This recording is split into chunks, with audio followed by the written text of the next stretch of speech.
नमस्कार, मैं दीपक शर्मा और मेरे यूट्यूब मंच पर आपका स्वागत है।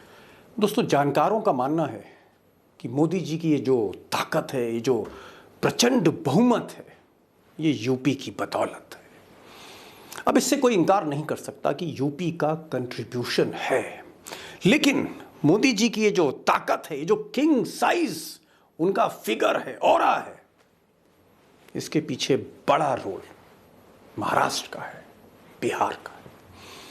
अब महाराष्ट्र में जोड़ तोड़ करके सारी तिगड़में भिड़ा के मोदी जी ने सरकार तो बना ली किसी तरह से, लेकिन आज की जमीनी हकीकत, जो सच्चाई है, वो ये है कि मोदी जी के हाथ से महाराष्ट्र निकल रहा है। और महाराष्ट्र नहीं निकल रहा है, 2024 की जो जमीन है वो मोदी जी के पांव से जैसे खिसकती जा रही है।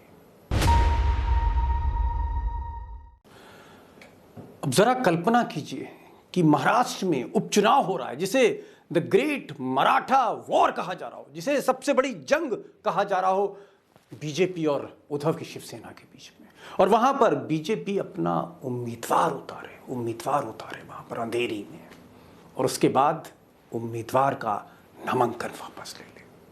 ये जो ऐतिहासिक अपमान बीजेपी का हुआ है, ये जो घुटने टेक दिए बीजेपी ने उद्धव ठाकरे के आगे, ऐसा कभी नहीं हुआ। ये बीजेपी की जो कमजोरी है, सार्वजनिक तौर पर पहली बार सामने आई है। अपमान का एक और घूंट, या अपमान का एक और बड़ा घूंट बीजेपी को नागपुर में पीना पड़ा है। वो नागपुर जो आरएसएस का गढ़ है, बीजेपी का गढ़ है, वहां पर जब पंचायत अध्यक्ष के चुनाव हुए 13 सीटों, 13 में से एक भी बीजेपी का कैंडिडेट नहीं जीता। ऐतिहासिक अपमान नागपुर में। अब जैसे नीलकंठ जहर पी जाता है, निकल जाता है, वैसे ही गोदी मीडिया ने जो बीजेपी का अपमान था नागपुर में, उसको पी लिया।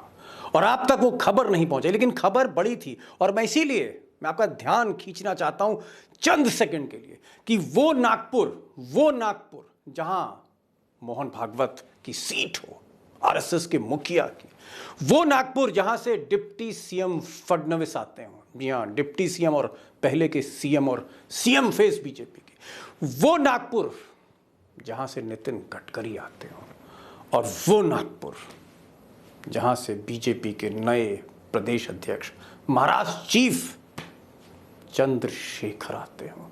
यानी 4 दिग्गज जहां नागपुर में बैठे हो, और डबल इंजन की सरकार हो, वहां का जरा स्कोर देख लीजिए, 13-0, बीजेपी 0। अब दोस्तों, अगर उत्तर प्रदेश के बाद हिंदुस्तान का सबसे बड़ा सूबा महाराष्ट्र, 48 सीटें, अगर वो बीजेपी के हाथ से निकल रहा हो, तो इससे बड़ी खबर और क्या होगी। लेकिन गोदी मीडिया, मैंने आपसे पहले कहा कि नीलकंठ बन के इस खबर को निगल गई, क्योंकि इसमें अपमान हो रहा था मोदी जी का, गुजरात लॉबी का।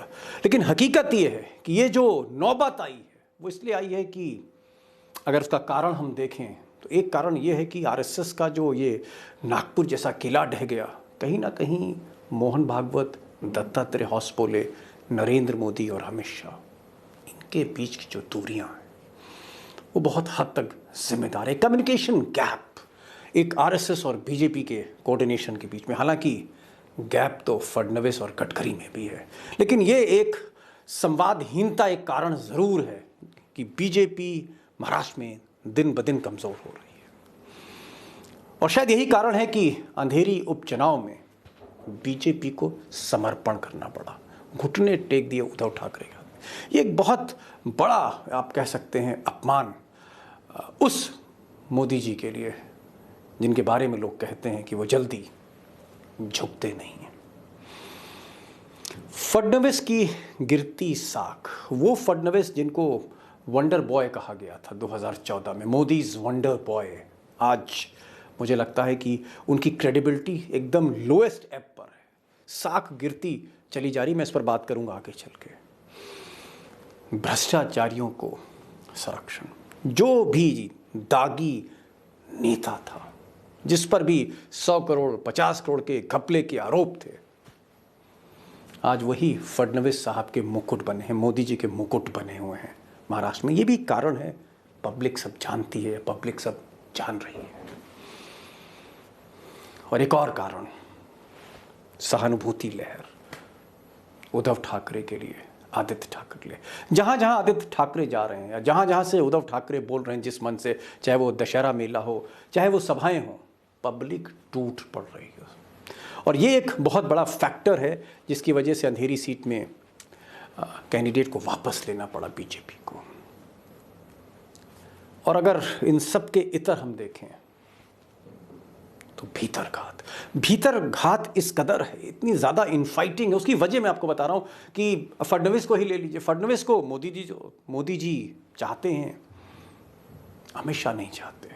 तो कहीं ना कहीं फडणवीस एक तरह से सैंडविच सिचुएशन में है। ये फैसला लीजिए, ये फैसला ना लीजिए, अमित शाह कुछ, मोदी कुछ। और इन सब के बीच में नितिन गडकरी भी एक कैटलिस्ट हैं महाराष्ट्र पॉलिटिक्स के। और गडकरी साहब ना मोदी जी के साथ हैं, ना शाह साहब के साथ हैं। फडणवीस से भी बहुत ज़्यादा बनती नहीं, हालांकि फडणवीस शिष्य थे। तो ये सारे फैक्टर हैं जहां पर महाराष्ट्र में बीजेपी और संघ का किला दरकता चला जा रहा है।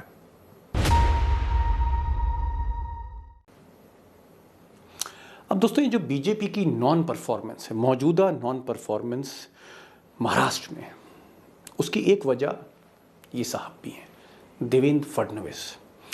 एक ज़माने में इनको बहुत मेधावी, बहुत टैलेंटेड, प्रतिभावान नेता माना जाता था। बहुत कम उम्र में ये मेयर बन गए थे नागपुर के, one of the youngest mayor. और ऐसा ही जब ये मुख्यमंत्री बने महाराष्ट्र के, तो वन ऑफ द यंगेस्ट थे, बहुत कम उम्र में बन गए। और उस वक़्त इनकी सोच में भी एक धार थी। मिसाल के तौर पर इन्होंने अनाथों के लिए, ऑर्फन्स के लिए, अनाथ के लिए सरकारी नौकरियों में रिजर्वेशन रखा। बड़ी बात थी, बड़ी सोच थी। ऐसी बहुत सी इनकी स्कीम्स थीं और वो टेन्योर सफल भी हुआ 2014 से 2019 का। लेकिन उसके बाद जब से मोदी जी ने इनको गाइड करना शुरू किया, तो पहला अपमान इनका तब हुआ जब ये 5 दिन के लिए मुख्यमंत्री बने। जी हाँ, तारीख नहीं बताऊंगा और अपमान नहीं करना चाहता मैं, सिर्फ 5 डेज़ के लिए। तो कहाँ 5 साल का मुख्यमंत्री और कहाँ सिर्फ 5 दिन का मुख्यमंत्री। और डाउनफॉल और हुआ इनका, 2 बार का मुख्यमंत्री, फिर मोदी जी ने कहा कि अब आप डिप्टी सीएम बन जाइए। अब उसमें अमित शाह का खेल था, ये मैं फिर कभी आपको बताऊंगा। बहरहाल आज की तारीख में ये जो वंडर बॉय थे पॉलिटिक्स के, मोदी जी के, आज की तारीख में ये किससे घिरे हुए हैं? ऐसे लोगों से घिरे हुए हैं जिनके ऊपर ईडी के मुकदमे हैं, जिनके ऊपर ज़मीन घोटाले हैं, जिनके ऊपर आईटी छापे हैं, और ज़्यादातर समय उसी में गुजरता है फडणवीस का।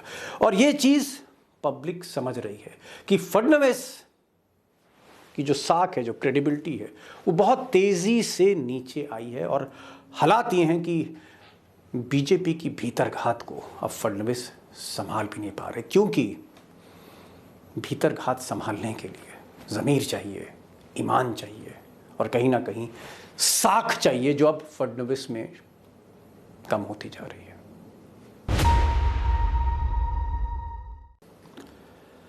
अब दोस्तों, बदहाली तो आपने देख ली और कमज़ोरियां, खामियां भी देख ली कि बीजेपी क्या गलती कर रही है महाराष्ट्र में। लेकिन महाराष्ट्र इम्पॉर्टेंट क्यों है, क्यों इम्पॉर्टेंट है?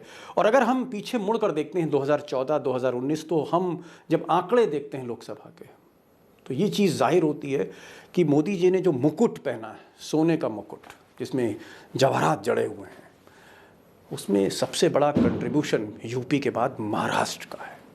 और अगर आप ये फिगर देखें तो 282 आए थे 2014 में, 41 सीट्स महाराष्ट्र की थी। अगर वो 41 नहीं आती तो सरकार न बनती। हो सकता है राजनाथ जी या गडकरी साहब होते या जो कोई और होता, क्योंकि 241 पे मोदी रुक जाते।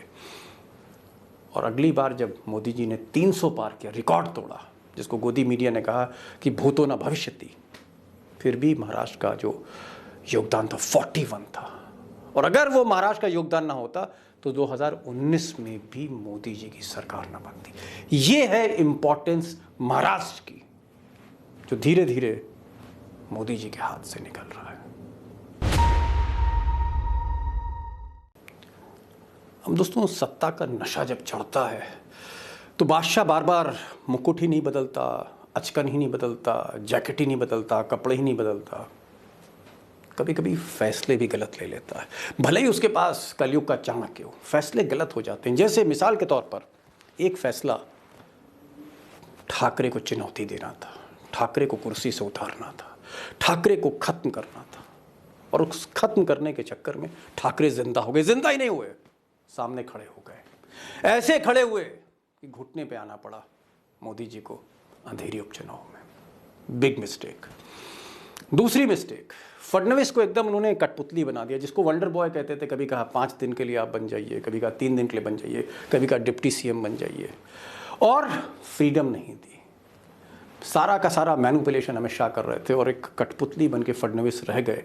मैं फडणवीस की अभी भी तारीफ करूंगा, इतने बुरे नहीं थे। अगर आप देश में बाकी मुख्यमंत्री देखें, खासकर बीजेपी के, चाहे वो असम के हों, बाकी और जगह के हों, लेकिन अब वो फडणवीस नहीं रहे। फिर कभी वीडियो बनाऊंगा। तीसरी गलती, गडकरी, नितिन गडकरी, एक ऐसा मंत्री जिसने इंफ्रास्ट्रक्चर में रिकॉर्ड्स क्रिएट किए।